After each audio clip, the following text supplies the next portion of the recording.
හරි. හරි. එතකොට අපි අද මේන්ලි මම මෙතනදී කතා කරන්නේ AI සහ මැෂින් ලර්නින් සම්බන්ධ. එතකොට මම විශ්වාස කරනවා මෙතන ඉන්නේ ගොඩක් දුරට A levels ඉවර කරපු කට්ටිය. ඉතින් එතකොට ඒ වගේම තමයි IT ශාස්ත්‍රයේ මොකක් හරි ඩිග්‍රී ප්‍රෝග්‍රෑම් එකකට යන්න බලාපොරොත්තු වෙන ඉන්න කට්ටිය විශේෂයෙන්ම AI සහ මැෂින් ලර්නින් වලට කැමැත්තෙන් ඉන්න කට්ටිය. ඉතින් එතකොට ඔයාලා මේකෙදී ඉගෙන ගන්න ඕනේ මොනවද? ඊට පස්සේ ඔයාලට මෙතන තියෙන චැලෙන්ජස් මොනවද? ඔයාලට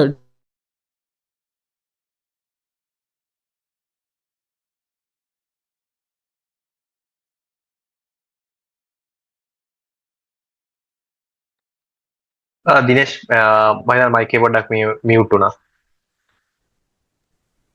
ඕකේ. දැන් හරි නේද? හරි ඔකේ රයිට්. හරි. හරි. එතකොට මෙතනදී අපි සම්පූර්ණයෙන්ම කතා කරනවා මොකක්ද AI කියන්නේ, ඒ වගේම ඔයාලට ඒ වගේ ඩිග්‍රී ප්‍රෝග්‍රෑම් එකකට ගියාට පස්සේ මොන වගේ දේවල්ද ඉගෙන ගන්න වෙන්නේ සහ ඔයා මොනවද ඉගෙන ගන්න ඕන, ඒ වගේම තමයි ඔයාලට මේ ෆීල්ඩ් එක ඇතුළේදී එන චැලෙන්ජස් ඒවා වෙනුවට ඔයාලට කරන්න පුළුවන් දේවල් මේ හැම දෙයක්ම අපි මෙතනදී කතා කරනවා. එතකොට මේ වෙද්දි ගොඩක් දුරට ඔයාලට හොඳ අයිඩිය එකක්, ඒ කියන්නේ ගොඩක් ඇහිලා ඇති මේ AI කියන ෆීල්ඩ් එක ගැන. ගොඩක් දේවල් අලුතෙන් එනවා අපිට පාවිච්චි කරන්න. මුලින්ම අපි පොඩි අයිඩිය එකක් අරගෙන ඉමු මොකක්ද අතර මේ AI කියන්නේ කියලා. ඉතින් සරලවම මේ AI වලදී අපි උත්සාහ කරන්නේ මිනිස්සු විදිහට හිතලා වැඩ කරන්න පුළුවන් සිස්ටම්ස් නිර්මාණය කරන්න. එතකොට සම්පූර්ණයෙන්ම මිනිස්සුන්ව රිප්ලේස් කරන්න පුළුවන් විදිහේ සිස්ටම් වෙන්න පුළුවන්. එහෙම නැත්නම් මිනිස්සුන්ට උදව් කරගන්න පුළුවන් සිස්ටම් අපිට නිර්මාණය කරන්න පුළුවන් AI පාවිච්චි කරලා. ඉතින් ඔයාලට ගොඩක් දුරට මේ විදිහ ඇහිලා ඇති ආටිෆිෂල් ඉන්ටෙලිජන්ස්, ඊට පස්සේ machine learning, deep learning, generative AI, agentic AI, මෙන්න මේ වගේ දේවල් ඇහිලා ඇති. ඉතින් මේ හැම දෙයක්ම මේ AI ෆීල්ඩ් එකට අයිති වෙනවා. ඉතින් ඒ වගේ දේවල් ඔයාලට ඉදිරියේදී ඔයා මේ ෆීල්ඩ් එකේ ඉන්නවා නම් ඔයාලට ඉගෙන ගන්න පුළුවන්. ඊළඟට හරි. ඒ වගේම අපි මෙතනදී පොඩ්ඩක් කතා කරමු මේ වෙද්දී අපිට පාවිච්චි කරන්න හම්බෙන AI ඇප්ලිකේෂන් ගැන පොඩ්ඩක්. ඉතින් මේ වෙද්දී සෑහෙන AI ඇප්ලිකේෂන්ස් තියෙනවා. එතනින් කීපයක් මම මේ විදිහට අරගෙන තියෙනවා. ඔයාලා හැමෝම දන්නවා මම හිතන්නේ chat GPT වගේ ඇප්ලිකේෂන්. ඒකට ඒක chat bot කෙනෙක්. ඒකට අපිට පුළුවන් මොකක් හරි ප්‍රශ්නයක් අහන්න. එයාට පුළුවන් ඒකට අදාළව රෙස්පොන්ස් එකක් දෙන්න. ඒකට ඒකට ගැළපෙනම විදිහට රෙස්පොන්ස් එකක් එයාට දෙන්න පුළුවන්. ඉතින් AI ගැන දන්නේ නැති කෙනෙක්ට මේක ටිකක් අර විශ්මයජනක දෙයක් වගේ පේනවා, ටිකක් මැජික් එකක් වගේ පේනවා. හැබැයි ඇත්තට මේක එහෙම නෙමෙයි. අපිට ඒවා මැතමැටිකලි ඊට පස්සේ ඒ දේවල් ප්‍රූව් කරන්න, එහෙම නැත්නම් ඒ දේවල් ඉගෙන ගන්න හැකියාව තියෙනවා. ඇත්තට මොකක්ද එතන වෙන්නේ කියලා. ඉතින් ඒ වගේම තමයි self driving cars වගේ ගත්තොත්. එතකොට ඒකත් හොඳ ඇප්ලිකේෂන් එකක්. ගොඩාක් ටෙක්නොලොජිස් එකට එකතු වෙලා හැදුන ඇප්ලිකේෂන් එකක් විදිහට. එහෙම නැත්නම් සිස්ටම් එකක් විදිහට අපිට මේක හඳුන්වන්න පුළුවන්. එතකොට ඒකේ අපි දන්නවා ගොඩක් හොඳ කැමරා සිස්ටම් එකක් තියෙනවා, ඊට පස්සේ සෙන්සර්ස් තියෙනවා. ඒ හරහා අපිට පුළුවන් අර ඒ වගේ තියෙන ඔබ්ජෙක්ට්ස් ඩිටෙක්ට් කරගන්න, ඊට පස්සේ එක ඔබ්ජෙක්ට් අතරට තියෙන දුර බලා ගන්න. මෙන්න මේ වගේ ගොඩක් දේවල් මේ self driving car එක ඇතුළේ AI පාවිච්චි කරලා හදලා තියෙනවා. ඒ වගේ මම දාලා තියෙනවා self facial recognition systems. එතකොට faces recognize කරගන්න, ඊට පස්සේ ඒවා detect කරගන්න, ඒවා හඳුනා ගන්න, මෙන්න මේ වගේ දේවලුත් අපිට AI හරහා කරගන්න පුළුවන්. ඒ වගේම ඔයා සරලම ගත්තොත් එහෙම recommendation systems. සරලවම අපි උදාහරණයක් විදිහට ගත්තොත් YouTube වගේ එකක් ගත්තොත් එහෙම අපි දන්නවා අපි YouTube එකට ගියාට පස්සේ අපිට ගොඩක්ම පෙන්වන්නේ අපි කැමති ඒවා. අපි කලින් බලලා තියෙන history එකට අදාළව අපි බලන්න කැමති දේවල් වලට අදාළව තමයි එයා රෙකමන්ඩ් කරලා පෙන්වන්නේ, වීඩියෝ සජෙස්ට් කරන්නේ. ඉතින් ඒක සෑහෙන්න හොඳයි අපිට යූසර්ස්ලාට. ඒ වගේම ඒ හරහා අපිට පුළුවන් අර කාලයක්, දැන් උදාහරණයක් විදිහට අපි හිතාගෙන යනවා මොකක් හරි වීඩියෝ එකක් බලන්න, ඒ විදිහේ වීඩියෝ එකක් තියෙනවා ඇත්තටම. ඉතින් ඒ වගේ දේවල් අපිට මේ රෙකමෙන්ඩේෂන් සිස්ටම් එකක් කරහා ගන්න පුළුවන්. ඒ වගේම ලැන්ග්වේජ් ට්‍රාන්ස්ලේෂන් මම මෙතන මෙන්ෂන් කරලා තියෙනවා. එතකොට අපි මොකක් හරි ලැන්ග්වේජ් එකකින් දෙන දෙයක් තවත් ලැන්ග්වේජ් එකකට කන්වර්ට් කරගන්න මෙන්න මේ වගේ සිස්ටම්ස් අපිට AI හරහා කරගන්න පුළුවන්. ඉතින් මේ විදිහට අපි දේවල් කීපයක්, එහෙම නැත්නම් ඇප්ලිකේෂන් කීපයක් මම මෙතන දක්වලා තියෙනවා. තව සෑහෙන ඇප්ලිකේෂන් තියෙනවා. ඉතින් අපි එදිනදා ජීවිතේදී පාවිච්චි කරන ඒ වගේම තමයි දැන් ඊට පස්සේ අපි කතා කරමු පොඩ්ඩක් මේ ඇයි මේ AI මේ වෙද්දි ගොඩක් ජනප්‍රිය වෙලා තියෙන්නේ. ඒකට හේතුවක් තමයි දැන් ඉස්සර අපි බැලුවොත් එහෙම අපිට ගොඩක් data නැහැ එක එක field වල බැලුවොත් එහෙම. හැබැයි මේ වෙද්දි හැම field එකකම සෑහෙන data තියෙනවා. ඒ වගේම අපි දැනගන්න ඕනේ මේ AI සිස්ටම් එකක් හදන්න data තමයි සෑහෙන වැදගත් වෙන්නේ. data වලට අනුව තමයි අපිට හැකියාව තියෙන්නේ මොකක් හරි සිස්ටම් එකක් ඔටෝමේට් කරන්න හරි ඒ විදිහට AI සිස්ටම් එකක් හදන්න. එතකොට අපි සම්පූර්ණ data ටිකක් දුන්නාම ඒ වගේ තියෙන pattern අරගෙන ඒ වගේ තියෙන ඒ pattern වල තියෙන දේවල් අරගෙන තමයි යාට හැකියාව ලැබෙන්නේ මොකක් හරි සිස්ටම් එකක් හදන්න. ඉතින් ඒ විදිහට දැන් හැම ෆීල්ඩ් එකකම මේ විදිහි ගොඩක් data තියෙනවා. ඉතින් ඒ හින්දා අපිට මේ විදිහි AI systems නිර්මාණය කරන්න පුළුවන් ඕන ෆීල්ඩ් එකකට අදාළව. ඉතින් ඒ වගේම තමයි දැන් හැම ෆීල්ඩ් එකක්ම try කරනවා දේවල් ඔටෝමේට් කරන්න. එතකොට කලින් මිනිස්සු විදිහට කරපු දේවල් දැන් අපිට AI system සරහා කරන්න පුළුවන්. ඉතින් ඒ වගේ දේවල් try කරනවා ඔටෝමේට් කරන්න. ඒ හින්දා තමයි අර මේ වෙද්දි ගොඩක්ම ෆීල්ඩ් උත්සාහ කරන්නේ මේ AI engineersලා ඊට පස්සේ AI related දේවල් කරන කට්ටියව hire කරන්න යාලා කම්පැනි එකට. එතකොට ඒක හෙල්ත් කෙයා වෙන්න පුළුවන්, හෙල්ත් කෙයා ඉන්ඩස්ට්‍රි එකේ වෙන්න පුළුවන්, ෆයිනෑන්ස් ෆීල්ඩ් එකේ වෙන්න පුළුවන්, මැනුෆැක්චරින් වල වෙන්න පුළුවන්. ඒ හැම එකටම මේ විදිහේ AI ඉන්ටිග්‍රේට් කරන්න ඒ කට්ටිය try කරනවා. ඒ වගේම මේකේ මේ AI systems අපි හැදුවොත් ඒකේ availability එක ගැන කතා කරොත් දැන් අපි හිතමුකෝ මොකක් හරි අපි ගාව තියෙන මොකක් හරි sell කරන්න products ටිකක්. එතකොට ඒවා product කරන්න අපි මොකක් හරි business එකක් හදලා තියෙනවා. එතකොට අපි එක්කෙනෙක්ව දාලා තියෙනවා කට්ටිය message කරද්දි call කරද්දි ඒවා answer කරලා ඒ කට්ටියට විස්තර දෙන්න. හැබැයි මෙන්න මේ වගේ දේවල් අපිට AI හරහා කරගන්න පුළුවන් නම් එයාට පැය 24 පුරාම ඒකේ වැඩ කරන්න පුළුවන්. දැන් අර කවුරු හරි පුද්ගලයෙක් ඉන්නවනේ එයාට කෑම කන්න වෙලාවක් යනවා. ඊට පස්සේ එයා වැඩ කරන වෙලාවක් තියෙනවා. එක්ක වට පහ වෙන්න පුළුවන්. ඒ විදිහට වැඩ කරන වෙලාවක් තියෙනවා. ඒ වගේම අන්න ඒ වගේ ප්‍රශ්න තියෙනවා. හැබැයි අපි AI සිස්ටම් එකක් හැදුවොත් එහෙම අපේ සම්පූර්ණ කම්පැනි එකේ ඒ තියෙන ප්‍රොඩක්ට් වල විස්තර දීලා ඒ වගේ දේවල් දීලා හැදුවොත් එයාට පැය 24 පුරාම ක්‍රියාත්මක වෙන්න පුළුවන්. කිසිම අවුලක් නැහැ. එයාට කන්න බොන්න වෙලාවක් ඕනේ නැහැ.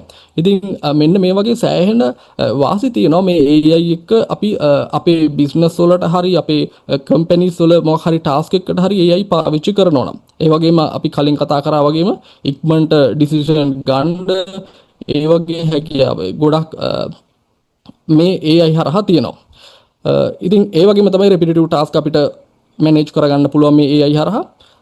ඉතින් ඒ වගේ ගොඩක් දේවල් හින්දා තමයි මේ වෙද්දි AI field එකට කට්ටිය ගොඩක් move වෙන්නේ. ඒ වගේම තමයි එක එක industries වලට AI පාවිච්චි කරන්නේ. හරි. ඒ වගේම මේ AI දැන් ඔයාලා AI ඉගෙන ගන්න යන්නේ. එතකොට මොන වගේ ඩිග්‍රී ප්‍රෝග්‍රෑම්ස්ද ඔයාලට කරන්න පුළුවන්? මොන වගේ ඩිග්‍රී ප්‍රෝග්‍රෑම්ස් වලින් පස්සේද ඔයාට ඉන්ඩස්ට්‍රි එකට AI ඉන්ජිනියර් කෙනෙක් විදියට හරි AI රිලේටඩ් මොකක් හරි ජොබ් පොසිෂන් එකකට යන්න පුළුවන්. ඉතින් මම මෙතනදී කීපයක් මෙන්ෂන් කරලා තියෙනවා. එතකොට කම්පියුටර් සයන්ස්, ඊට පස්සේ computer engineering, data science, software engineering මෙන්න මේ වගේ කීපයක්ම තියෙනවා. ඒ වගේම තව සෑහෙන තියෙනවා. ඒ හැම එකම මම විශ්වාස කරනවා අර AI field එකට යන්න අවශ්‍ය කරන අර basic mathematics ඊට පස්සේ programming පැත්ත හැදෙනවා. ඉතින් එතනින් එහාට ඔයාට තමයි වගකීම තියෙන්නේ. එතනින් එහාට මොනවද කරන්න ඕනේ? ඊට පස්සේ එතනින් එහාට මොන වගේ projects කරන්න ඕනේ? AI field එකට අදාළව එක එක hackathons වලට යනවද? competition වලට යනවද? අන්න ඒව හරහා තමයි ඔයාලට එතනින් එහාට වැඩ ටික කරන්න වෙන්නේ මේ AI field එකට යන්න නම්. එතකොට මම මෙතන මෙන්ෂන් කරලා තියෙනවා කම්පියුටර් සයන්ස්, ඊට පස්සේ කම්පියුටර් ඉන්ජිනියරින්, ඩේටා සයන්ස් වගේ. ඊට අමතරව ඔයාලා ඒ කියන්නේ වෙන ඩිග්‍රීස් කරත් ඔයාලට අර මැතමැටික්ස් ටික ඊට පස්සේ ඩේටා ස්ට්‍රක්චර්ස්, ඊට පස්සේ ප්‍රෝග්‍රෑමින් ඒ ටික හදාගන්න පුළුවන් නම් මේ AI පැත්තට මූව් වෙන්න පුළුවන්. කිසිම උලක් නැහැ. ඒ කියන්නේ මම පෞද්ගලිකව දන්නවා මැනේජ්මන්ට් කරපු කට්ටිය, ඊට පස්සේ මේ මෙකනිකල් ඉන්ජිනියරින් කරපු කට්ටිය මේ වෙද්දි AI ෆීල්ඩ් එකේ ඉන්නවා. ඉතින් ඒ විදිහට අර ඔයාට ඒකට කැපකිරීමක් කරන්න පුළුවන් නම් අනිවාර්යයෙන්ම මේ ෆීල්ඩ් එකට එන්න පුළුවන්. ඒ වගේම ඔයාලට සර්ටිෆිකේෂන්ස්, ඊට පස්සේ ඔන්ලයින් කෝසස් වගේ කරන්න පුළුවන්. ඒ හරහත් ඔයාලගේ ස්කිල්ස් ඩිවෙලොප් කරගන්න පුළුවන්. මේ AI ෆීල්ඩ් එක ගැන දැනගන්න පුළුවන්. ඒ වගේම මම මෙන්ෂන් කරලා තියෙනවා ෆ්‍රී රිසෝසස්. අනිවාර්යයෙන්ම ඔයාලට ෆ්‍රී රිසෝසස් පාවිච්චි කළත් මේකේ ලොකු ගමනක් යන්න පුළුවන්. උදාහරණයක් විදිහට ගත්තොත් ඔයාලට එක එක ආටිකල්ස් කියවන්න පුළුවන්. ඊට පස්සේ බ්ලොග් පෝස්ට්, ඊට පස්සේ විශේෂයෙන්ම YouTube වගේ ප්ලැට්ෆෝම්ස් තියෙනවා. ඒ වගේ ඕන තරම් කන්ටෙන්ට් තියෙනවා. ඔයාලට ෆ්‍රී යූස් කරන්න පුළුවන්, ෆ්‍රී රෙෆර් කරන්න පුළුවන්. ඉතින් ඒ හරහා ඔයාලට සෑහෙන්න හොඳ දෙයක් මේ AI ෆීල්ඩ් එකට මූව් වෙන්න ගන්න පුළුවන්.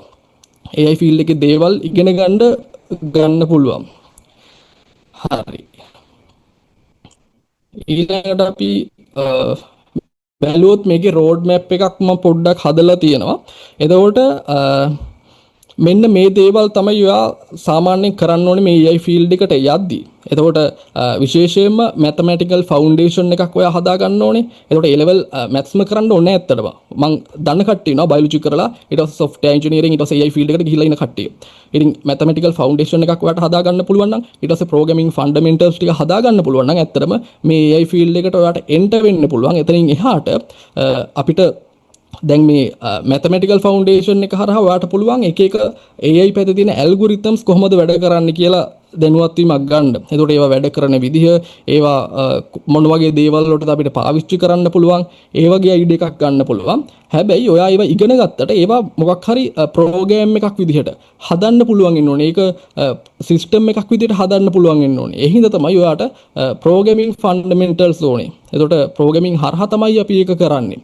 ඊළඟට මේ AI සිස්ටම් එක වැඩ කරද්දී අපිට version control systems ඕන වෙනවා. ඒ කියන්නේ අපි ටීම් එක වැඩ කරද්දී ඊට පස්සේ ටීම් එක එක ටාස්ක් වලට බෙදාගෙන අපිට වැඩ කරන්න සිද්ධ වෙනවා. එතකොට ඒවා මැනේජ් කරන්න, ඒ සම්පූර්ණ කෝඩ් බේස් මැනේජ් කරන්න අපිට version control systems පාවිච්චි කරන්න පුළුවන්. ඒ වගේම දැන් AI ගත්තොත් එහෙම තනිකර data මතෙන් රඳාපවතින්නේ. එතකොට අපිට data bases එක්ක වැඩ කරන්න වෙනවා. ඊට පස්සේ මේ පාවිච්චි කරන data එක එක විදිහට manipulate කරන්න, ඒවා analyze කරන්න, ඊට පස්සේ ඒ වගේ එක pattern හඳුන ගන්න, ඒවා visualize කරලා බලන්න. මෙන්න මේ වගේ සෑහෙන දේවල් අපිට කරන්න වෙනවා මේ AI ෆීල්ඩ් එකේ ඔයා මේ දිගටම යනවා නම්. ඊට පස්සේ ඔයාලට මැෂින් ලර්නින් ඒ වගේම ඩීප් ලර්නින් වගේ දේවල් ඉගෙන ගන්න පුළුවන්. ඊට පස්සේ මේ වෙද්දි ගොඩක් කතා බහ කරනවා මේ ජෙනරේටිව් AI පැත්ත, ඊට පස්සේ ඒජන්ටික් AI. ඉතින් මෙන්න මේ හරහා ඔයාලට ඇප්ලිකේෂන් ඩෙවලොප් කරන තැනට යනකම මේ AI ෆීල්ඩ් එකේ යන්න පුළුවන්. ඊළඟට ඇත්තට මේ ඇප්ලිකේෂන් ඩෙවලොප් කරාට පස්සේ ඔයාලට ඒවා ප්‍රොඩක්ෂන් එකට දාන්න, ඒ කියන්නේ කට්ටියටම බලන්න පුළුවන් විදිහට දාන්න. ඊට පස්සේ ක්ලවුඩ් එකේ එක පයිප්ලයින් හදන්න. ඉතින් ඒවට තමයි මෙන්න මේ විදිහට MLOps කියලා මම දාලා තියෙන්නේ. ඉතින් මෙන්න මේ process එක ඔයාලට සම්පූර්ණ කරන්න පුළුවන් නම් මේක පියවරෙන් පියවර කරොත් ඔයාලට මේ AI ෆීල්ඩ් එකේ හොඳ ෆවුන්ඩේෂන් එකක් හදා ගන්න පුළුවන්. ඉතින් අතරම මේකේ මේ මැතමැටිකල් පැත්ත ගැන එහෙම කතා කරොත් සෑහෙන්න තියෙනවා අපිට ඉගෙන ගන්න. ඉතින් ඔයාලට පුළුවන් මැතමැටිකල් පැත්ත, ඊට පස්සේ ප්‍රෝග්‍රෑමින් ෆන්ඩමෙන්ටල්ස් පැත්ත ඒ ටික පැරලලි කරගෙන යන්න. ඒ වගේම ඒ අතරේදී මැෂින් ලර්නින් ඇල්ගොරිතම්ස් වගේ ඉගෙන ගන්න පුළුවන්. ඒ හරහා ඒ දේවල් පැරලලි වලට ඉගෙන ගන්න පුළුවන්. එහෙම නැත්නම් සාමාන්‍යයෙන් මැතමැටික්ස් වගේ කරලා ඉවර වෙලා සම්පූර්ණ කරන්න බැලුවොත් එහෙම සෑහෙන කාලයක් ඔයාලට යන්න පුළුවන්. හරි. ඊළඟට මෙතනදී මම කතා කරනවා මේ හොඳ පෝර්ට්ෆෝලියෝ එකක් ඔයාලා හදා ගන්න ඕන. විශේෂයෙන්ම දැන් අපි ගත්තොත් එහෙම අපි යුනිවර්සිටි එක ගත්තොත් එහෙම ඒකේ ගොඩක් දුරට data structures, ඊට පස්සේ mathematics කැල්ල කරනවා, ඊට පස්සේ programming fundamentals කරනවා. එතනින් එහාට ඔයාලා projects කරන්න ඕනේ. මොකද දැන් අපි industry එකේ මොකක් හරි internship එකකට හරි training එකකට හරි apply කරද්දී අපිට industry level experience එකක් නැහැනේ. ඒ හින්දා ඔයාට හැබැයි project based experience එකක් අරගෙන තියෙන්න ඕනේ. අන්න ඒක සෑහෙන වැදගත්. ඒ හින්දා ඔයාලා ටිකක් හොඳ projects කරන්න ඕනේ යුනිවර්සිටි කාලේ වුණත්. ඒ හරහා ඔයාලට හොඳ අර විශේෂයක් ගන්න පුළුවන් ඉන්ටර්වියුස් වලදී ඒවට ෆේස් කරද්දී. එතකොට ඒ කට්ටිය සමහරක් විට අහන්නේ ප්‍රොජෙක්ට්ස් ගැන විතරයි. දැන් මම දන්න කම්පැනිස් තියෙනවා, මම හිටපු කම්පැනිස් තියෙනවා. ඒ කට්ටියට වැඩක් තියෙන්නේ ඒ කට්ටියගේ අර এডুকেෂන් මොනවද ක්වොලිෆිකේෂන්ස්, ඊට පස්සේ මොන ඩිග්‍රී ප්‍රෝග්‍රෑම්ස්ද කරලා තියෙන්නේ කියලා වැදගත් නැහැ. හැබැයි ඒ කට්ටියට වැදගත් අර මොනවද කරලා තියෙන ප්‍රොජෙක්ට්ස්. ඊට පස්සේ ඒවට එයා කොහොමද කන්ට්‍රිබියුට් කරලා තියෙන්නේ, මොන වගේ දේවල්ද එයා ඩෙවලොප් කරලා තියෙන්නේ. අන්න ඒවා සෑහෙන වැදගත්. ඒ හින්දා අනිවාර්යයෙන්ම ඔයාලා පර්සනල් ප්‍රොජෙක්ට්ස් කරන්න ඕනේ ටිකක් හොඳ. එතකොට ඒවා තමයි ඔයාලට අන්තිමට පෙන්වන්න වෙන්නේ ඔයාලා ඉන්ඩස්ට්‍රි එකට යද්දී. ඒ වගේම තමයි ඔයාලට පුළුවන් ඕපන් සෝස් ප්‍රොජෙක්ට්ස් වලට කන්ට්‍රිබියුට් කරන්න. ඉතින් මෙතනදී මේ වෙද්දි ගොඩක් තියෙනවා ඕපන් සෝස් ප්‍රොජෙක්ට්ස්. ඒවා ඒවා හරහා ඔයාලට පුළුවන් දැන් ඔයාලා සාමාන්‍යයෙන් කෝඩ් ලියන විදිහක් තියෙනවනේ. ඔයාලා ප්‍රෝග්‍රෑමින් ඉගෙන ගත්තාම කෝඩ් ලියන විදිහක් තියෙනවා. හැබැයි ඇත්තටම ඉන්ඩස්ට්‍රි එකේ කොහොමද කෝඩ් ලියන්නේ? ස්ටෑන්ඩ් එක කොහොමද? අන්න ඒ දේවල් ඔයාලට බලා ගන්න පුළුවන් මේ ඕපන් සෝස් ප්‍රොජෙක්ට් එක සම්බන්ධ වෙලා ඒවා ඩිවෙලොප් කරන්න, ඒවා තව ඉම්ප්‍රූව් කරන්න එහෙම ඔයා try කරනවා නම්. ඉතින් ඒකත් සෑහෙන වැදගත්. ඊට පස්සේ මම දාලා තියෙනවා මේ හැකතන්ස් ඒ වගේම කම්පිටිෂන් වලට සහභාගී වෙන එක. ඒකත් සෑහෙන වැදගත්. ඒකට හේතුව තමයි ඒ හරහා ඔයාට පුළුවන් ඔයාට කොච්චර ස්කිල් එකක් තියෙනවද ඔයාට මොනවද කරන්න පුළුවන් කියලා පෙන්වන්න. ඉතින් සමහරක් විට ඒවා CV එකට අපිට දාන්න පුළුවන්. ඒවා ගොඩක් highlight වෙන්න පුළුවන් CV එකේ. ඉතින් මෙන්න මේ වගේ දේවල් තියෙනවා. එතකොට ඔයා ලංකාවෙන් ගත්ත රෑන්ක් එක මොකක්ද? ඊට පස්සේ ඔයා යුනිවර්සිටි කීපේ අතර ඔයාගේ ටීම් එක කීවෙනි ස්ථානෙදි හිටියේ. මෙන්න මේ වගේ දේවල් හරහා ඔයාට පුළුවන් සෑහෙන හොඳ ඉමේජ් එකක් හදාගන්න. ඒ වගේම තමයි මේ කම්පිටිෂන් හරහා දැන් සමහරක් විට සමහර කම්පැනිස් කරන මේ කම්පිටිෂන්. එතකොට ඒ කට්ටිය බලනවා අර මේ ඒ දේවල් කරන්න පුළුවන් කට්ටිය. එතකොට ඔයා කම්පිටිෂන් එක ඔයාගේ ටීම් එක කම්පිටිෂන් එකෙන් දිනුවොත් එහෙම ඊට පස්සේ ඒ දිනපු ටීම් කීපය හරි එහෙම ඒ කට්ටිය හය කරනවා. ඊට පස්සේ ට්‍රේනින් එකක් දෙන්න කැමති. මෙන්න මේ වගේ දේවල් අපිට තියෙනවා මේ හැකතන්ස් වලට සම්බන්ධ වුණාම ඊට පස්සේ කම්පිටිෂන් වලට සම්බන්ධ වුණාම. ඊට පස්සේ GitHub ප්‍රොෆයිල් එකක් මේන්ටේන් කරන්න ඕනේ. ඒක මම මෙතන දක්වලා තියෙනවා. ඉතින් ඔය කට්ටිය සමහරක් විට අහලා ඇති මේ GitHub ගැන. එතකොට ඒක සරලවම අපිට පාවිච්චි කරන්න පුළුවන්. අපි කරන ප්‍රොජෙක්ට්ස් ඊට පස්සේ අපි කරන හැම වැඩක්ම මේ ඒ කෝඩ් ෆයිල්ස් එහෙම අපිට GitHub එකේ දාලා තියන්න පුළුවන්. එතකොට කට්ටියට ඔයත් එක කන්ට්‍රිබියුට් වෙලා කියන්නේ ටීම් එකක් විදිහට වැඩ කරන්න පුළුවන් මේ GitHub එක හරහා. ඉතින් ඒ වගේ දේවල් හරහා අපිට බලන්න පුළුවන් ඔයා ඒ කියන්නේ ඔයා මොකක් හරි එක පබ්ලික් විදිහට දාලා තියෙනවා නම් ඊට පස්සේ ඔයා ඒක GitHub URL එක ඔයාගේ CV එකේ දාලා තියෙනවා නම් ඒ කම්පැනි එකේ ඔයාව හයර් කරන කට්ටියට ගිහිල්ලා බලන්න පුළුවන් GitHub එකේ ඔයාගේ ප්‍රොෆයිල් එක කොහොමද?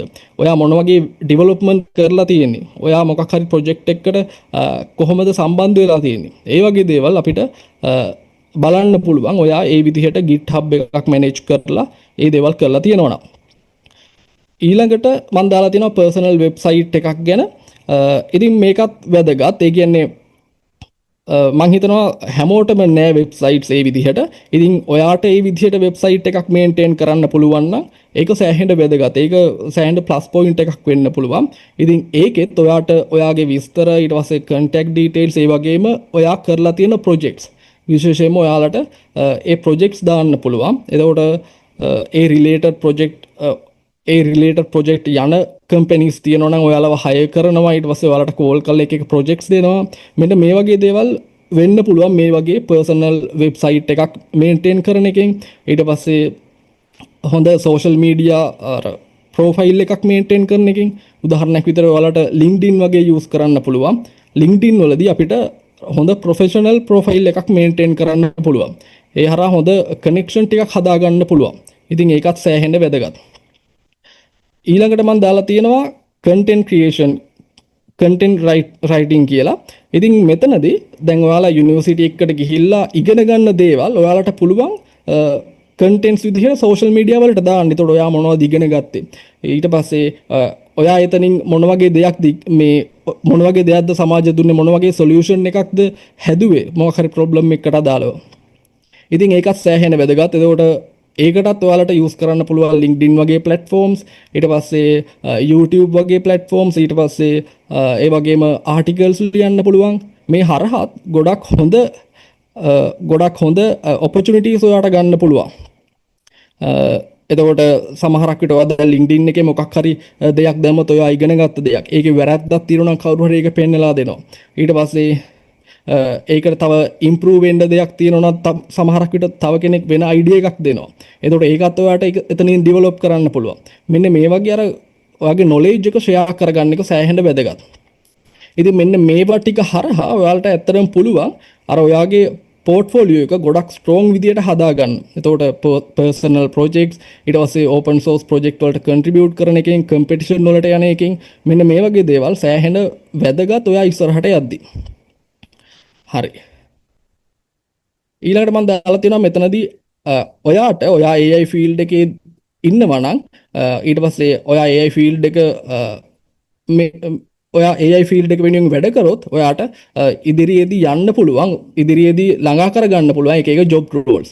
එතකොට ඔයාට මැෂින් ලර්නින් ඉන්ජිනියර් කෙනෙක් වෙන්න පුළුවන්, data scientist, AI researcher කෙනෙක්, ඊට පස්සේ prompt engineer කෙනෙක්, MLOps engineer කෙනෙක්, ඊට පස්සේ NLP engineer කෙනෙක්, එහෙම නැත්නම් computer vision engineer කෙනෙක්, ඊළඟට තව කීපයක්ම තියෙනවා generative AI specialist කෙනෙක් වෙන්න පුළුවන්. මෙන්න මේ වගේ ජොබ් රෝල්ස් කීපයක්ම තියෙනවා. ඉතින් මේ හැම එක්කම ඇත්තටම ඔයාලා ප්‍රෝග්‍රෑමින් ෆන්ඩමෙන්ටල්ස් හදාගන්න ඕනේ, ඊට පස්සේ මැතමැටිකල් පැත්ත හදාගන්න ඕනේ, එතනින් එහාට මැෂින් ලර්නින්, ඊට පස්සේ ඩීප් ලර්නින්, මෙන්න මේ දේවල් ගැන හොඳ අයිඩියා එකක් ඔයාලට තියෙන්න ඕනේ. ඒ වගේම තමයි මෙතනදී විශේෂ දේවල් කීපයක් තියෙන. උදාහරණයක් විදිහට ප්‍රොම්ප්ට් ඉන්ජිනියර් කියලා මම දාලා තියෙනවා. එතකොට මේකෙදී ඔයාලට පුළුවන් වෙන්න ඕනේ දැනට තියෙන AI සිස්ටම් එක්ක ගොඩක් හොඳට කමියුනිකේට් කරන්න. එතකොට ඒ වගේ අපිට අවශ්‍ය රෙස්පොන්ස් එකක් ගන්න ඔයා මොන වගේ ප්‍රොම්ප්ට් එකක්ද දෙන්න ඕනේ. අන්න ඒ වගේ දේවල් ස්පෙෂලායිස් කරන්න පුළුවන් මෙන්න මේ වගේ ජොබ් රෝල්ස් වලින්. ඊට පස්සේ MLOps engineer කියලා මම දාලා තියෙනවා. මේකෙදි ගොඩක් මර අපි ක්ලවුඩ් එකත් එක්ක වැඩ කරන්නේ. එතකොට අපි ක්ලවුඩ් එකේ කොහොමද AI pipelines හදන්නේ, මෙන්න මේ වගේ සෑහෙන දේවල් කීපයක් තියෙනවා. ඒ වගේම මෙතන AI researcher, ඊට පස්සේ ML engineer වගේ job roles තියෙනවා. එතකොට research පැත්තට යද්දී සාමාන්‍යයෙන් ඔයාට ගොඩක් mathematical පැත්ත ඕන වෙනවා. maths පැත්ත ගොඩක් focus කරගෙන, එතකොට development ටිකක් අඩු වෙන්න පුළුවන්. mathematical පැත්ත ගොඩක් ඕන වෙනවා ඒ research පැත්තේ අය ඉන්නවනම්. හරි. ඊළඟට මම දාලා තියෙනවා ඔයාට යන්න පුළුවන්, ඔයාට ලැබෙන opportunities මේ field එක ඇතුළේදී. එතකොට පළවෙනි එක විදිහට මම දක්වලා තියෙනවා අර හැම ඉන්ඩස්ට්‍රි එකක්ම මේ වෙද්දි AI ඉන්ටිග්‍රේට් කරන්න try කරන එක. එතකොට ඒක ලොකු opportunity එකක්. එතකොට අපිට සෑහෙන ඩිමාන්ඩ් එකක් තියෙනවා මෙන්න මේ සිද්ධියේ හින්දා. එතකොට හෙල්ත් කෙයාර් ඉන්ඩස්ට්‍රි එක වෙන්න පුළුවන්. ඊට පස්සේ මැනුෆැක්චරින්, ඊට පස්සේ මේ හැම එකක්ම මේ වෙද්දි try කරනවා ඒ කට්ටියගේ වැඩ ඔටෝමේට් කරගන්න AI පාවිච්චි කරලා. එහෙම නැත්නම් වැඩ ලේසි කරගන්න. ඉතින් ඒ හින්දා ගොඩක් හොඳ ඩිමාන්ඩ් එකක් අපිට දැනුත්, ඒ කියන්නේ ඉස්සරහටත් සෑහෙන ඩිමාන්ඩ් එකක් ලැබෙන්න පුළුවන් මෙන්න මේ කාරණාවෙ හින්දා. ඒ වගේම තමයි අපිට රිමෝට්ලි වැඩ කරන්න පුළුවන්. එතකොට ගොඩක් හොඳ පිටරට කම්පැනිස් එක්ක, ඊට පස්සේ ඒ කට්ටියත් එක්ක ජොයින් වෙලා ඊට පස්සේ ගොඩක් හොඳ ප්‍රොජෙක්ට්ස් එක්ක අපිට වැඩ කරන්න පුළුවන්. ගෙදරින්දම වැඩ කරන්න පුළුවන්. ඉතින් මෙන්න මේ වගේ සෑහෙන දේවල් අපිට මෙන්න මේ AI ෆීල්ඩ් එකේ වැඩ කරද්දි තියෙනවා. ඒ වගේම ඔයාලා ෆ්‍රීලාන්සින් කරනවා නම් ඒ විදිහට ප්‍රොජෙක්ට්ස් අරන් කරන්න පුළුවන්. ඒ වගේම ගොඩක් ලේසියෙන් ඔයාලට ස්ටාර්ට්අප්ස් වගේ පටන් ගන්න පුළුවන් මේ AI tools පාවිච්චි කරලා. ඉතින් මේ වගේ දේවල් කීපයක්ම අපිට කතා කරන්න පුළුවන්. ඒ වගේම අපි දන්නවා මේ AI ෆීල්ඩ් එකේ තියෙන හැම ජොබ් ඔපචුනිටි එකක්ම ඩිමාන්ඩ් එක වැඩි. ඉතින් ඒක ගැන කතා කරන්න දෙයක් නැහැ. ගොඩක් ඩිමාන්ඩඩ් ජොබ් ඔපචුනිටිස් තියෙන්නේ. ඒ වගේම තමයි දැන් ඔයා යුනිවර්සිටි එකකට ගිහිල්ලා මොකක් හරි ප්‍රොජෙක්ට් එකක් කරනවා නම් ඒක සමහරක් විට අර ඇත්තම ප්‍රොබ්ලම් එකකට දෙන සොලියුෂන් එකක් නෙමෙයි වෙන්න පුළුවන්. ඒ කියන්නේ ඔයා සමහරක් විට ඉගෙන ගන්න කරන දෙයක් වෙන්න පුළුවන්. හැබැයි අපි ඉන්ඩස්ට්‍රි එකට ගියාට පස්සේ ඇත්තම ප්‍රොබ්ලම් එක අපිට වැඩ කරන්න සිද්ධ වෙනවා. ඇත්තම ප්‍රොබ්ලම් වලට සොලියුෂන්ස් අපිට දෙන්න සිද්ධ වෙනවා. ඉතින් මෙන්න මේ විදිහට ඔපචුනිටිස් කීපයක්ම අපිට කතා කරන්න පුළුවන්. හරි. ඊළඟට මම මෙතනදී කතා කරනවා අපිට එන්න පුළුවන් challenges ගැන. එතකොට මේකෙදි අපි දන්නවා AI කියන්නේ සෑහෙන කට්ටිය කතා බහ කරන මාතෘකාවක්. ඉතින් මේ කාරණාව හින්දා සෑහෙන කට්ටිය කතා බහ කරනවා. එතකොට අලුතින් එක දේවල් හැමදාම එනවා. ඒ වගේම තප්පරෙන් තප්පරේ මේක වෙනස් වෙනවා. ඉතින් මේ කාරණා එක්ක අපිට සිද්ධ වෙනවා හැමදාම අලුතින් දේවල් ඉගෙන ගන්න. එතකොට ඔයා සමහරක් විට මාසයක් විතර ඉගෙන ගන්න නැතුව හිටියොත් මේ AI ගැන ඔයා සෑහෙන පල්ලෙහාට ගිහිල්ලා. එතකොට ඒ AI ගැන ඉගෙන ගත්ත කෙනා සහ ඔයා අතර සෑහෙන පරතරයක් තියෙනවා. ඉතින් මෙන්න මේ කාරණාව හින්දා ඔයාට දිගටම ඉගෙන ගන්න වෙනවා මේ ෆීල්ඩ් එකේ දිගටම ඉන්න බලාපොරොත්තුවක් තියෙනවා. ඒ වගේම අර කලින් වගේම අර එක විදිහේ ටූල්ස් අලුතෙන් එනවා, එක විදිහේ ටෙක්නොලොජිස් මේකට සම්බන්ධ වෙනවා, එක විදිහේ ෆ්‍රේම්වර්ක්ස් මේකට සම්බන්ධ වෙනවා, ඒවා අප්ඩේට් වෙනවා. ඉතින් මේකත් එක සමහරක් විට ඔයා මාසයකට කලින් රන් කරපු ප්‍රොජෙක්ට් එක, මාසයකට කලින් ඩෙවලොප් කරපු ප්‍රොජෙක්ට් එක සම්පූර්ණයෙන්ම දියුණු වෙලා ඒක ඊට වඩා ගොඩක් හොඳට කරන්න පුළුවන් විදිහේ ටූල්ස් මේ වෙද්දි හැදිලා තියෙන්න පුළුවන්. ඒ හින්දා ඔයාට සිද්ධ වෙනවා ඔයා හද ප්‍රොජෙක්ට් එක අලුතෙන් අප්ඩේට් කරන්න. ඒ අලුතෙන් ආපු AI systems හරි AI model පාවිච්චි කරලා ඒක අප්ඩේට් කරන්න පුළුවන්. මෙන්න මේ වගේ දේවල් එක්ක ඔයාට නිතරම ඉන්න සිද්ධ වෙනවා මේ AI field එකේදී මේ AI field එකේ ඉන්නවනම්. ඊළඟට අපි දන්නවා මේ AI field එක කියන්නේ මේ globally competition එකක් තියෙන field එකක්. ඒකට අපිට තරගයක් තියෙන්නේ මේ ලංකාව ඇතුළේ ඉන්න මිනිස්සුත් එක්ක නෙමෙයි. අපි මොකක් හරි ප්‍රොජෙක්ට් එකක් කරාදී ගොඩක් දුරට අපි මේ ප්‍රොජෙක්ට්ස් කරන්නේ එක එක වෙන කන්ට්‍රීස් වල ප්‍රොජෙක්ට්ස්. එතකොට ඒවා කරද්දී ඒකට කොලැබොරේට් වෙන ගොඩක් කට්ටිය ඉන්නවා. එතකොට ඒ අපි උදාහරණයක් විදිහට ගමු UK වල ප්‍රොජෙක්ට් එකක් කරනවා කියලා. එතකොට ඒකේ ඉන්දියන් කට්ටිය ඉන්නවා, ලංකාවේ කට්ටිය ඉන්නවා, ඒ UK වලම කට්ටිය ඉන්නවා. ඉතින් මේ කට්ටියත් එක්ක වැඩ කරද්දී අපි දැනගන්න ඕනේ අර ඒ කට්ටියත් එක්කම අර කම්පිටිෂන් එකක් තියාගන්න පුළුවන් මට්ටමේ ඒ කට්ටියත් එක්ක යන්න පුළුවන් මට්ටමේ ස්කිල් සෙට් එකක් හදාගන්න. ඉතින් එහෙම නැත්තම් ඇත්තටම මේ AI ෆීල්ඩ් එකේදී ඔයාලට ගොඩක් දුර යන්න හම්බෙන්නේ නැහැ. අපි දැනගන්න ඕනේ හැම වෙලාවෙම අර අලුතෙන් යන රිසර්ච් ගැන හොඳ අවබෝධයක් තියාගන්න. ඒ වගේම දිගටම ඉගෙන ගන්න මේ ෆීල්ඩ් එකේ අලුත් වෙන දේවල්. ඒ වගේම රිසෝස් ලිමිටේෂන් කියලා මම ඇඩ් කරලා තියෙනවා. මේකෙදි මෙහෙම දෙයක් වෙන්නේ කියන්නේ දැන් අපි දන්නවා AI ෆීල්ඩ් එකේදී AI systems හදන්න AI systems develop කරන්න අපිට මේ සෑහෙන resources ඕන වෙනවා සමහරක් විට. දැන් ඒ හින්දා තමයි ගොඩක්ම Google ඊට පස්සේ OpenAI අන්න ඒ වගේ companies තමයි මේ විදිහට AI systems හදන්නේ. අපි ගොඩක් දුරට කරන්නේ ඒවා use කරන එක.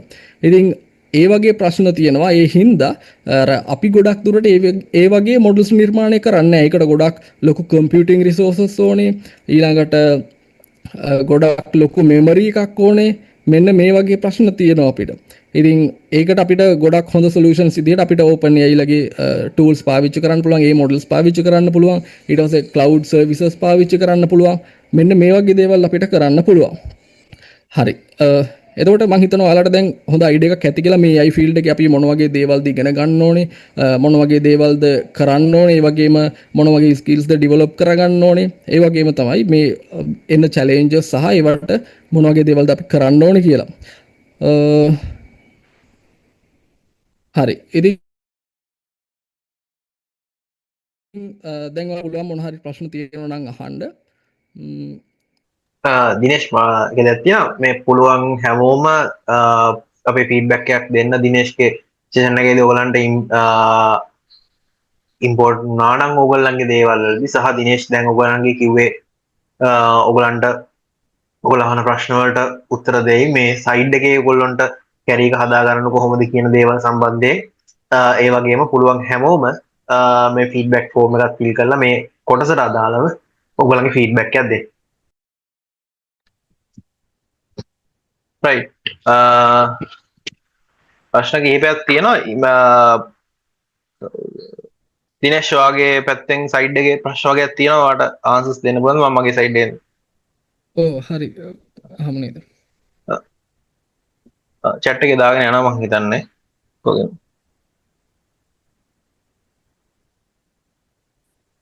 ඉන්ටර්න් ඇප්ලයි කරනවා නම් මොන වගේ ප්‍රොජෙක්ට්ද කරන්න ඕනේ මේන්ලි කියලා තියෙනවා සාමාන්‍ය ඒක ඔයාගේ ඩිපෙන්ඩ් වෙනවා ඔයා ඇප්ලයි කරන ඉන්ටර්න් එකත් එක්ක දැන් සාමාන්‍යයෙන් ඔයා ඇප්ලයි කරනවා නම් ML AI සයිඩ් එක කියන්නේ සාමාන්‍යයෙන් AI ඉන්ජිනියරින් වගේ පොසිෂන් එකකට AI ඉන්ජිනියරින් කියලා කියන්නේ සාමාන්‍යයෙන් එතනදී SE පැත්ත සහ ගොඩක් වෙලාවට ML පැත්ත දෙකම කම්බයින් වෙච්ච එකක් තමයි AI ඉන්ජිනියරින් කියලා ගොඩක් වෙලාවට ජොබ් රෝල් එකක් හැදෙන්නේ එතනදී. එතකොට ඒගොල්ලෝ ඒ දෙකම බලන එතකොට ඔයා ගොඩක් වෙලාවට ඔයාගේ SE ප්‍රොජෙක්ට් එකක ඔයාට පුළුවන් නම් ML කොටසකුත් හදලා තියෙනවා නම් මොකක් හරි කැම්පස් එකේ හරි ඔයා ෆ්‍රීලෑන්ස් කරපු එකක ඒ වගේ දෙයක් හයිලයිට් කරලා පෙන්නන්න පුළුවන් නම් ඔයාගේ ඉන්ටර්න් එක ඇතුළේ ඉන්ටර්න් ඒ ඇප්ලයි කරන පොසිෂන් එක ඇතුළේ ඔයාගේ CV එකේ ඒක ගොඩක් මේ ප්ලස් පොයින්ට් එකක් වෙනවා මේ ඒ වගේ තැනකදී ඊට පස්සේ කියනවා data science and software engineering practically connect වෙන්නේ කොහොමද කියලා තියෙනවා. හරිද? එතකොට සාමාන්‍ය software engineering ගත්තත් data science පැත්තේදී තියෙන දේවල් ස්ටැටික් වගේ දේවල් යනවා. එතකොට data software engineering පැත්තකින්ට move වෙන්න පුළුවන් ලේසියෙන්ම ML side එකට. මොකද ගොඩක් වෙලාවට software engineering side එකේදී engineering degree වලදී අපිට පුළුවන්කම තියෙනවා ගොඩක් වෙලාවට රිසර්ච් එක විදිහට ML සයිඩ් එකේ ප්‍රොජෙක්ට් එකක් කරලා ඒක හයිලයිට් කරන්න ඔයාගේ ජොබ් එකට යන අවස්ථාවකදී. එතකොට ඒ වගේ තැන්වලදී ඔයගොල්ලන්ට ඒක කනෙක්ට් කරගෙන ඒක මූව් වෙන්න පුළුවන්. හොඳ ඔපචුනිටි එකක් ගන්න පුළුවන්. ඒ වගේ තමයි data science වලටත් data science degree එකක් ගත්තොත් ඒගොල්ලන්ගේ තියෙන software engineering කොටස්. එතකොට ඒ විදිහට ඔයගොල්ලන්ට join වෙන්න. දැන් මෙතන ප්‍රශ්න තියෙන ගොඩක් වෙලා අහලා තියෙනවා කැම්පස් එකක් සම්බන්ධයෙන් ඔයගොල්ලෝ දැන් මේ කැම්පස් එක හොඳයිද මේ කැම්පස් එක හොඳයිද කියලා. අර සාමාන්‍යයෙන් තනිකරම පියෝලි AI සයිඩ් එක උගන්වන ගවර්න්මන්ට් කැම්පස් තියෙන්නේ ගොඩක් වෙලාවට මොරටු යුනිවර්සිටි එකක් තියෙනවා AI සයිඩ් එකේ ඩිග්‍රී එකක්. ඒ වගේම සබරගමුවේ තියෙනවා AI සයිඩ් එකේ ඩිග්‍රී එකක්. එතකොට ඒ දෙක තමයි පියෝ AI සයිඩ් එකෙන්ම යන ඩිග්‍රී දෙකකට තියෙන. ඊට අමතරව ප්‍රයිවට් කැම්පස් වලත් තියෙන ඩිග්‍රීස්. හැබැයි ඔය මොන විදිහට ගියත් ඕගොල්ලන්ගේ මේන්ම පොයින්ට් එක දැන් සමහර වෙලාවට කියනවා සමහරු කියනවා ගවර්න්මන්ට් කැම්පස් හොඳ නැහැ සමහරු කියනවා ප්‍රයිවට් කැම්පස් හොඳ නැහැ කියලා. එහෙම එකක් නැහැ. ඔය හැම කැම්පස් එකකම හොඳ ක්වොලිටි ස්ටෑන්ඩඩ් එකේ තියෙන සිලබස් එකක් තියෙනවා. ප්‍රශ්නේ තියෙන්නේ ළමයි හරියට ඒක ෆලෝ කරන්නේ නැති ප්‍රශ්නේ තමයි තියෙන්නේ. ඒ කියන්නේ ළමයි ගොඩක් වෙලාවට එක්ක ඇකඩමික්ම විතරක් ફોකස් කරන් යනවා. එහෙම නැත්නම් ඒකත් නැහැ. ඒගොල්ලෝ අතහැරලා දාලා ඉන්නේ. එතකොට ඔන්න ඔය ප්‍රශ්නත් එක්ක තමයි ගොඩක් වෙලාවට ඔය වගේ දේවල් හින්දා තමයි වෙන්නේ. එතකොට අපි දැකලා තියෙනවා අපේ ඉන්ටර්විව්ස් කරන්න එද්දි ළමයින්ගේ තියෙන ප්‍රශ්න ඒගොල්ලෝ ප්‍රොජෙක්ට් එකක් කරලා නැහැ. ප්‍රොජෙක්ට් එකක් ඒ කියන්නේ කිසිම ප්‍රොජෙක්ට් එකක් කරලා නැහැ. ඒගොල්ලෝ අර ඇකඩමික් එකේ තියෙන ප්‍රොජෙක්ට් විතරක් කරලා තියෙන එක්ස්ටර්නලි කිසිම දෙයක් නැහැ. ඒක ඕගොල්ලන්ට අවුට්සෝස් ප්‍රොජෙක්ට් එකක් හොයාගන්න බැරි වුණොත් ඕගොල්ලන්ගේ අයිඩියා එකක් හරි පවර් අප් කරන්න ගන්න ප්‍රොජෙක්ට් එකක් විදිහට. ඒක වුණත් ඕගොල්ලන්ට හයිලයිට් කරලා ඉන්ටර්විව් එකකදී පෙන්වන්න පුළුවන්. ඒක ඉන්ටර්න් එකකදී ඉන්ටර්න් යන කෙනෙක්ට ගොඩක් වෙලාවට ඒක ගොඩක් වැදගත් වෙන්න පුළුවන්. හරිද? එතකොට ගොඩක් වෙලාවට අපි ඉන්ටර්න් එකේ ඉන්න පටන් ගන්න ජොබ් මාකට් එකට ඇතුල් වෙන්න. එතකොට ඒකෙදී ඔයාගේ පාස් එක්ස්පීරියන්ස් බලන්නේ වෙන කම්පැනි එකක ඉන්නවද කියන එක ඉන්ටර්න් එකකදී. ඔයාගේ බලන්න එතකොට ඔයා කරලා තියෙන ප්‍රොජෙක්ට්. එතකොට ඔයාගේ ඕන් අයිඩියා එකක් හරි පවර් අප් කරගෙන එතන මේ කන්ටිනියු කරන්න පුළුවන් නම් ඒ වගේ තැනකදී ඒක ලොකු ඔපචුනිටි එකක් වෙනවා ඔයාගේ ඉන්ටර්න් එකට ඇප්ලයි කරන්න යද්දි. එතකොට ඒ වගේ දේවල් ගොඩක් බලන්න ඔයා ජොබ් එකට ඇප්ලයි කරන්න යද්දි ඒ වගේම තමයි ඔයා කැම්පස් එකේදී අනිවාර්යෙන්ම වෙන්න ඕන දේ තමයි නම්බර් 1 ඔයා ප්‍රොජෙක්ට් කරලා තියෙනවනේ පුළුවන් තරම් ඒ වගේම ඔයාට ප්ලස් පොයින්ට් තියෙනවා දිනේෂ් කිව්වා වගේ ඔයාට හැකතන් එක්ස්ට්‍රීම් වගේ තියෙන කම්පිටිෂන්ස් වලට ගිහිල්ලා ඒව සහභාගී වෙලා තිබ්බත් එතනත් ඔයගලන්ට ප්ලස් පොයින්ට් එකක් එනවා. ලංකාවේ ඇතුලේ දැන් ඉස්සර නම් අපිට ගත්තන් පස්සේ SE සයිඩ් එකෙන් ගොඩක් වෙලාවට කම්පිටිෂන් ආවේ ML සයිඩ් එකෙන් කම්පිටිෂන් නැහැ. හැබැයි දැන් ගත්තන් පස්සේ ගොඩක් වෙලාවට අනිවාර්යෙන් මාසෙකට එකක් හරි ML සයිඩ් එකෙන් කම්පිටිෂන් එකක් එනවා. ඒ වලට ඕගොල්ලන්ට කියන්නේ ඕක ලොකු ප්‍රශ්නයක් නැහැ. නෝමලි හොයාගෙන ලින්ක්ඩින් වලින් ඔයගොල්ලන්ට හොයාගන්න පුළුවන්. ඒ වගේ දේවල් වලින් කැම්පස් වල යාළුවෝ ඉන්නවා නම් ඒ කැම්පස් වලින් ඒගොල්ලෝ ඕගනයිස් කරන ඒවා තියෙනවා. එතකොට ඒ වගේ ඒවාට ජොයින් වෙන්න. ඔයගලන්ට ඒ කියන්නේ ඒකෙන් දිනන්න ඕන කියලා එකක් නැහැ. සහභාගී වෙලා හරි ඒ ළමයි අනිත් අය කරලා තියෙන දේවල් වලින් ඔයගලන්ට එක්ස්පීරියන්ස් එකක් අරගන්න පුළුවන් නම් ඒ වගේ දේවල් අරගන්න. ඊළඟ දේ තමයි පුළුවන් තරම් සෙල්ෆ් ස්ටඩි කරන්න. ඔයගොල්ලෝ ලින්ක්ඩින් කියන එක ගොඩක් යූස් කරන්න. ඒ තමයි ලොකුම ප්ලස් පොයින්ට් එකක් වෙන්නේ. මොකද ලින්ක්ඩින් වලදී ගොඩක් කට්ටිය ඒගොල්ලෝ අලුතෙන් හොයාගත්ත දේවල් ආටිකල් විදිහට දානවා. එතකොට ඔයාගේ හැබිට් එකක් කරගන්න සාමාන්‍යයෙන් දවසකට එකපාරක් හරි මෙන්න මේ ආටිකල් එකක් අලුතෙන් ලියලා තියෙන ආටිකල් එකක් කියවන්න. එතකොට ගොඩක් වෙලාවට ඔයාට කිසි බයක් නැතුව ඉන්ටර්විව් එකකට ගිහිල්ලා ෆේස් කරන්න පුළුවන්. ඒගොල්ලෝ හදිස්සියවත් ඇහුවොත් ඔයා මෙන්න මේ කියන අලුත් ටෙක්නොලොජි එක දන්නවද කියලා. ඒක සමහර වෙලාවට ඒගොල්ලෝ අහන්නේ ඔයා ටච් එකේ ඉන්නවද කියලා. මේ ටෙක්නොලොජි එකත් එක්ක ටච් එකේ ඉන්නවද කියලා. ඔයාට දැනගන්න මොනවා කියලා එකක් නැහැ. හැබැයි ඒගොල්ලෝ එතන චෙක් කරන්නේ ඔයා මේ ටෙක්නොලොජි එකත් එක්ක ටච් එකේ ඉන්නවද කියලා. එතකොට ඒ වගේ දේවල් වලින් ඕලන්ට ප්ලස් පොයින්ට් වෙන්න පුළුවන් ඒ වගේ අවස්ථාවලදී. එතකොට ඒ වගේ දේවල් පුළුවන් තරම් ෆලෝ කරන්න. ML AI ඉන්ටර්න්ෂිප් ඇප්ලයි කරත් ඉන්වයිට් නැහැ. ඔය ප්‍රශ්නේ තියෙන්නේ ඇත්තටම ඕගොල්ලන්ගේ එකක් තමයි ප්‍රොජෙක්ට් නැතිකම සහ ඕගොල්ලන්ට මම පොඩි දෙයක් කියන්නම්. ඔය ඉන්ටර්න්ෂිප් වලට ඇප්ලයි කරද්දී ඒක දැනට මතක තියාගන්න. ඕගොල්ලන්ට පොඩ්ඩක් චෙක් කරලා බලන්න. ලින්ක්ඩින් වල දාලා තියෙනවා ඒ ගොඩක් වෙලාවට CV එකක් හැදෙන්න ඕන විදිහ ඉන්ටර්න්ෂිප් කරන කෙනෙක්ගේ ඉන්ටර්න්ෂිප් එකදී හයිලයිට් වෙන්න ඕන දේවල් සාමාන්‍යයෙන් ඕගොල්ලන්ගේ ප්‍රොජෙක්ට් කියන එක ගොඩක් හයිලයිට් කරන්න ඕන ඕගොල්ලෝ. එතකොට ගොඩක් වෙලාවට දිනේෂ් කිව්වා වගේ ඒගොල්ලන්ගේ GitHub එකේදී වගේ දේවල් ඒගොල්ලෝ චෙක් කරලා බලනවා ෆස්ට් ස්ටේජ් එකේදී GitHub එක වගේ චෙක් කරලා බලනවා ප්‍රොජෙක්ට් වලට ඉන්වෝල්ව් වෙලා තියෙනවද ටීම් එකක් එක්ක ඉන්වෝල්ව් වෙලා තියෙනවද කියන දේවල් ගොඩක් highlight කරලා බලනවා. දැන් AI සයිඩ් එකම ඔය ඔයගලන්ට දැන් මෙතනදී highlight කර ප්‍රශ්නෙත් එක මම කියන්න සාමාන්‍යයෙන් ඔයගලන්ට එක දෙයක් තමයි ML දැන් සාමාන්‍යයෙන් ඔගා CV එකක් හැදුවම පස්සේ අදාළ පොසිෂන් එකට අදාළව ඔයගලන්ට AI use කරන්න පුළුවන් එක මෙතඩ් එකක් තමයි ඔයගොල්ලන්ගේ CV එක ඕනනම් අප්ලෝඩ් කරලා බලන්න ඒ පොසිෂන් එකට අදාළ කොච්චර ස්කෝ එකක් හම්බෙනවද කියලා මොකක් හරි AI tool එකකට like ChatGPT Gemini තියෙනවා ඔය වගේ එකකට අප්ලෝඩ් කරලා බලන්න. එතකොට ඒගොල්ලෝ දෙනවා මෙන්න මේ වගේ ස්කෝර් එකක් වඩ දෙන්න. එතකොට එයා කියනවා වෙනම highlight කරලා මෙන්න මේ වගේ තැන් හදන්න කියලා. එතකොට ගොඩක් වෙලාවට අර ලොකු බල්ක් එකක් CV එද්දි ගොඩක් වෙලාවට කම්පැනිස් වලුත් සමහර වෙලාවට ඒ වගේ tools පාවිච්චි කරනවා. එතකොට ඔයාගේ tool එක highlight කරගන්න ඔයාගේ CV එකත් එතනදී highlight කරගන්න පුළුවන් plus point එකක් ඒක. right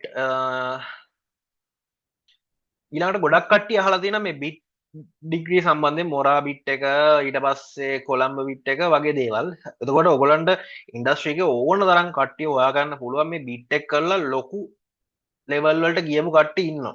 ටෙක් ලීඩ්ලා ඒ ලෙවල් වලට වෙනකම් ඒ කියන්නේ ඒක ඩිපෙන්ඩ් වෙන්නේ නැහැ ඔයා කරලා තියෙන බිට් එකක්ද කියන. ඒ කියන්නේ ඒ ළමයාගේ ටැලන්ට් එකද. ගොඩක් වෙලාවට බිට් එක ගත්තාන් පස්සේ ගොඩක් කට්ටිය කරන්නේ එක්ස්ටර්නලි සැටර්ඩේ සන්ඩේ වගේ. එතකොට ඔයාට පුළුවන් ඒක කරන අතරතුරේදී ඉන්ටර්න්ෂිප් එකක් කොහෙන්ම හරි හොයාගෙන කොහොම හරි try කරලා හොයාගෙන week days වල යන්න. එතකොට සාමාන්‍යයෙන් ඔයාලා ඩිග්‍රී එක ඉවර වෙද්දී අවුරුදු 3ක් ගිහිල්ලා ඉවර වෙද්දී ඔයාට එක්ස්පීරියන්ස් එකක් අවුරුදු 3ක් තියෙනවා.